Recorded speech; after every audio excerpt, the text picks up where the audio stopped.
Okay, let's just jump right in. When you hear the word Texas, you think big, right? Oh, absolutely. Big opportunity, big growth. Exactly. It's sold as this ultimate land of opportunity. I mean, it's become the modern symbol of a paradise of prosperity, and you see families flocking there for a better life. It's the Texas dream. Mm. But that narrative, that massive image, it really needs a closer look. It does. And that's our mission for this deep dive. We're going to take that popular idea and hold it right up against the documented lived realities from the sources we've looked at, Specifically for Black families. specifically for Black families. And the question we have to ask is pretty fundamental, really. Are the huge risks that come with relocating there, are they actually worth the benefits? Benefits that might not even be guaranteed. And the sources get to that tension right away. Yeah. You expecting this equitable environment, hoping all that growth will, like, lift everyone up. Right. But instead, that promise is so often met with what the sources call stark disparity. Stark is the word for it. We're talking about real, documented challenges, things that hold Georgia back across social mobility, education, and this is a big one, healthcare. It's the classic American paradox, just, blown up to Texas size. Absolutely. So let's start where most people do. The money, the economic pitch. To lure. The lure, exactly. Yeah. Texas markets itself as having this job market that's just ripe with opportunities. Tech, healthcare, energy, you name it. And on paper, the low unemployment rate looks great. That's the siren song that gets people to pack up the moving ban. But that one number, that general statistic, it hides a really deep economic disconnect when you start breaking it down by race. It really does. The research completely challenges that idea of, a universal opportunity. We see data showing the unemployment rate for Black individuals is sitting at around 8%. 8%. And what is it for white individuals? It's about 4%. So double. Double. This isn't just a slight difference. This points to a kind of systemic exclusion from that booming job market. And that 8% is a huge number, but even for those who do have a job, there's still a massive financial gap, right? Oh, yeah, it persists. The data shows the median income for Black families is roughly 30% less than for white families. 30%. Which suggests that even in those ripe sectors, access to the higher paying jobs, the management roles, it's just not equal. It really points to systemic barriers like occupational segregation. Oh, exactly. It's where Black workers are often sort of clustered in lower wage industries, less stable jobs, and there's this last hired, first fired dynamic that just keeps playing out. And that instability must create incredible pressure, especially with the cost of living going up. I mean, we all know housing in Houston, Dallas, Austin. It's just skyrocketing. Right. What was once affordable is now a financial pressure cooker. And this is where the economic problems start to bleed into social injustice. It's not just the price tag. It's not just the price tag. It's the non-financial hurdles in the housing market. We're talking about real documented discrimination that makes it hard to even find a place to live. So what are the sources pointing to specifically? I mean, for a listener thinking of moving, what should they be watching out for? Well, they detail two main things that keep people unstable. First, discriminatory lending practices. Despite fair housing laws, we still see evidence of redlining in mortgages. So Black applicants getting denied more often. Denied at much higher rates. Yeah, or being offered these really predatory loan terms, even when they're qualified. And second, for renters, it's unfair rental agreements and biases in the screening process. And even if you get through all that and find a place, there's another threat looming. Gentrification. And we usually think of that as just, rent going up, but the sources suggest it's deeper. It is so much deeper. Gentrification in these Texas cities is a direct way of kind of dismantling a community's social capital. You lose more than just your home. Exactly. You lose the whole infrastructure, the local businesses, the community clinics, the childcare you trust. It forces families into less desirable areas, which immediately disrupts their access to everything. Good schools, healthcare, stable jobs. It's just this unending cycle of disruption. Okay, so let's shift from those pocketbook issues to the broader policy landscape. The political and judicial climate, I mean, that's become a huge concern for families relocating. You really have to understand how certain laws are disproportionately hitting minority communities. And what's so interesting here is how policy connects directly to your personal freedom, especially with voter suppression. Right. The sources detail these legislative efforts in Texas to, bring in stricter voter ID rules, limit early voting, limit mail-in ballots. And why does that disproportionately affect minority communities? Well, for many people who might rely on a more flexible early voting schedule, or maybe they don't have the very specific kind of ID that's now required, it creates these real concrete barriers. The sources argue they're designed to discourage people from voting. To suppress the vote. To suppress the vote. And that shifts political power. Right. But let's look at how power is used by law enforcement. The sources point to some big disparities in criminal justice. They really do. Black individuals in Texas face higher rates of incarceration than their white counterparts. Significantly higher. And the analysis says this isn't because of higher crime rates. No. It reflects what the sources call deep-rooted prejudices in sentencing, in plea bargaining, and just in day-to-day policing.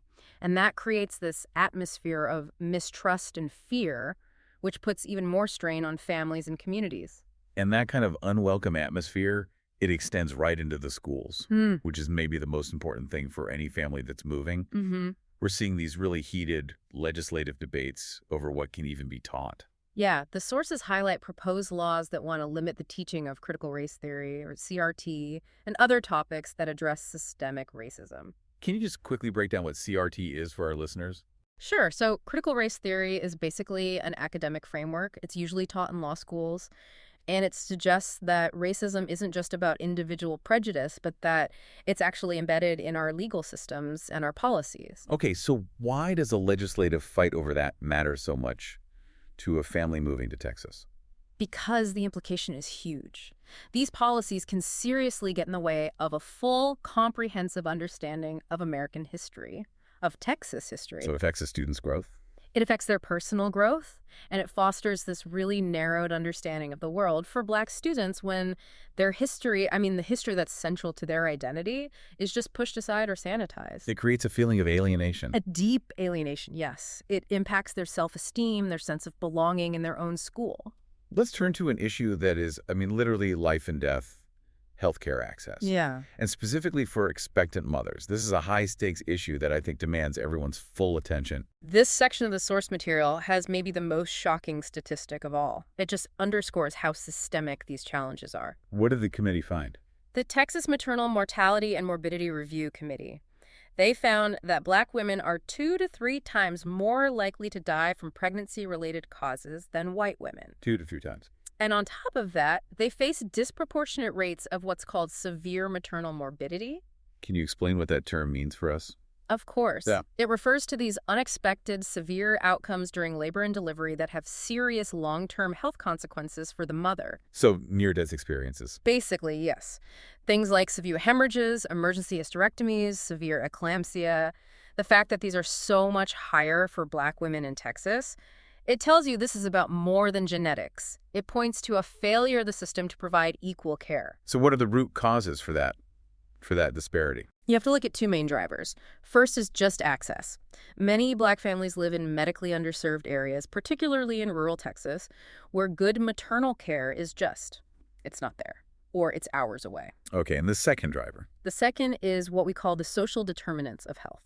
That's a phrase we hear a lot, but what does it actually mean in this context? It means that things like your zip code, your education level, your daily experience of stress, they're as important to your health as your DNA. Systemic racism and economic stress, they elevate your body's stress levels constantly. So your body is always on high alert. Exactly. It's a process sometimes called allostatic load. And that constant wear and tear from racism means that when the immense physical stress of pregnancy is introduced, the body is just less resilient, more vulnerable to a catastrophic outcome. That is a critical connection to make. That sociological stress has a direct and potentially deadly biological result. And the impact doesn't stop with the mother. Not at all. Poor maternal health can lead to long-term issues for the child. Higher rates of preterm birth, low birth weight, developmental challenges. So for a family moving for a better future, they have to know that these healthcare risks are real and they can be passed down to the next generation. It's an omnipresent risk. Okay, let's pivot now to the The invisible toll. Mm. The psychological and cultural impact of just constantly navigating these systems. This goes beyond income and policy. This is about well-being. And when communities are constantly dealing with housing instability, economic exclusion, political suppression, it creates chronic trauma. A huge emotional burden. A massive one. The source can talk about the toll of dealing with the discrimination, racial profiling, and just the daily death by 1,000 cuts from microaggressions. And all of that leads to documented heightened levels of stress and anxiety. Yes, but it's not just daily stress. The research shows this chronic exposure can lead to serious long-term psychiatric conditions. Like what? Like depression and post-traumatic stress disorder, PTSD. It is an exhausting way to live. And I imagine it's hard to get help for that. It is. What makes the trauma worse is the documented lack of culturally competent mental health resources. So even if you seek help, you often find therapists who just don't understand the unique stress caused by racial bias.